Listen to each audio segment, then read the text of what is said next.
Hey everyone, I hope you're enjoying your Tuesday. It's really cloudy today, but the temperature is still really warm, so it's really nice. So I hope you're enjoying the weather.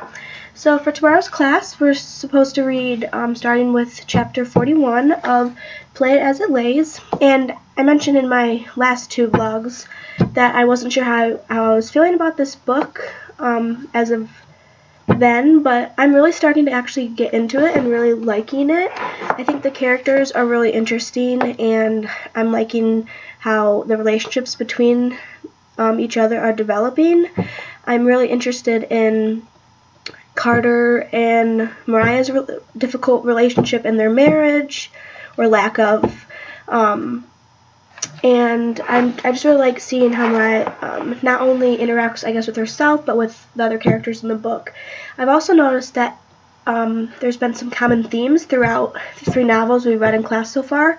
So Mrs. Dalloway, Lolita, and now Play It As It Lays. I've noticed that the theme of unhappiness, control, and also just generally discussing mental health. Those have all been important aspects of each of these novels that we've read so far, so it's been kind of interesting to see how they've all connected to each other and to see how each different main character reacts to certain situations, because, like I said, they do have very similar aspects regarding to just being unhappy or being involved in a controlling relationship, or, battling severe mental illness.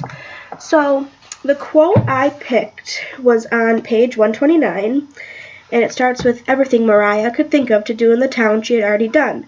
She had checked into the motel, she had eaten a crab at the marina. At 3 in the afternoon she had been the only customer in the marina restaurant. It had been a dispiriting 30 or 40 minutes. Sliced beets staining the crab legs, and a couple of waitresses arguing listlessly, and a pipe medley from Showboat."